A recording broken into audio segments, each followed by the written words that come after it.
Hi everyone, welcome back to A207 Digital Communications and Networking. We are now at Chapter 3, and in this chapter we discuss digital data transmission. My name is Nuruddin, and with me is our A207 student Matthew Tan. Hey everyone. Chapter 3 has three major objectives. First, we look at encoding, decoding, modulating and demodulating. Next, we explore the concept of errors in data transmission, why they are significant and what is done about them.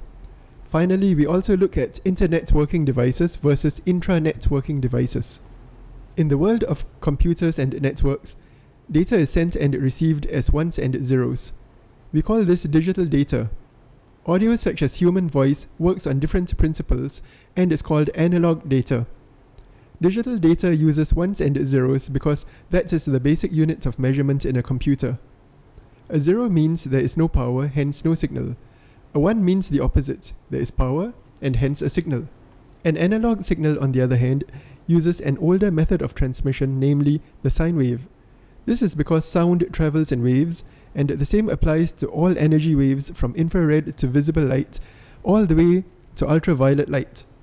But how about fiber broadband then? Excellent question.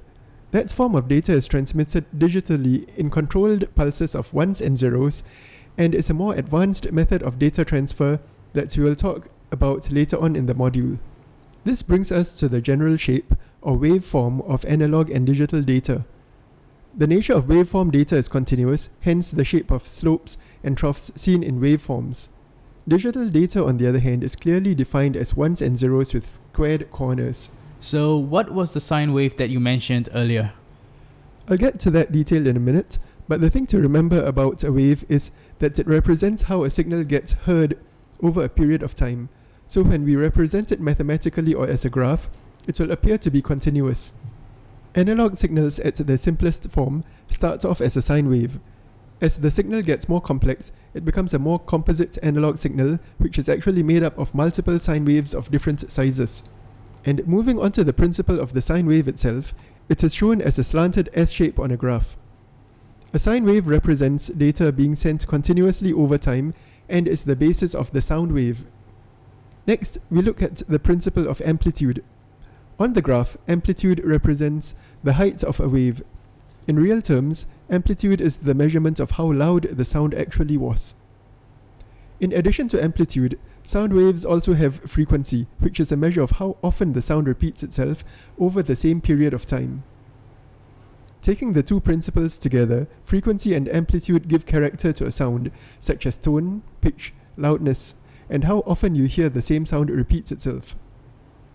Sound waves, light rays, all forms of signal and communication can suffer from disruption. Really? So how bad does it get? Just so, Matthew. One non-technical example is to try and see how far your voice reaches. Ideally in space, a signal wave should be able to travel just about forever, but the signal itself suffers from a few disruptive factors that prevent this from happening. The three main causes of signal loss, signal blockage or simply disruption are attenuation, distortion and noise. Attenuation is how a signal loses its strength as it passes through distance. This can be caused by passing through a dense medium, for example.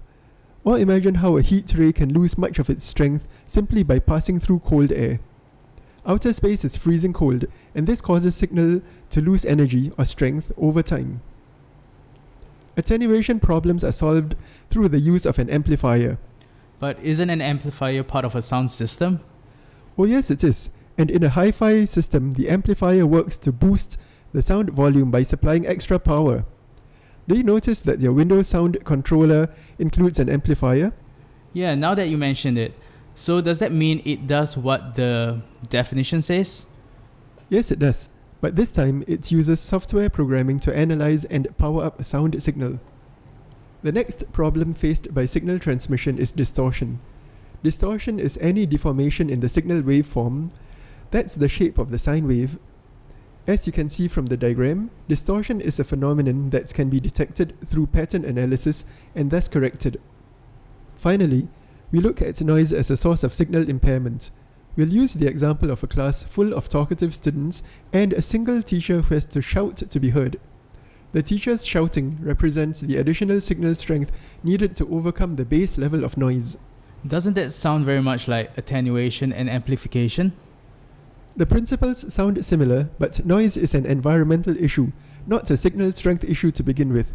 But you are correct in that the typical approach towards solving signal noise is usually to simply boost the source signal, knowing that it needs to overcome even more interference. By boosting the source signal, we try to achieve what is known as a high signal-to-noise ratio, known as the SNR. A signal sent with high SNR will be able to bear the effects of noise a lot easier than a signal sent with low SNR. How does SNR work in real life? SNR comes into play when we need to send and receive signals, and is applicable across any transmission medium including air, vacuum, and even solid objects. We need to measure and quantify a working maximum data rate, which is the fastest rate at which data can be sent across a channel. The theoretical formula for the fastest data rate was researched and developed by Harry Nyquist. In practice, the Shannon capacity defines the highest channel capacity across noisy channels and was developed by Claude E. Shannon during the pressures of World War II. This more realistic measurement acknowledges the presence of noise and compensates for it.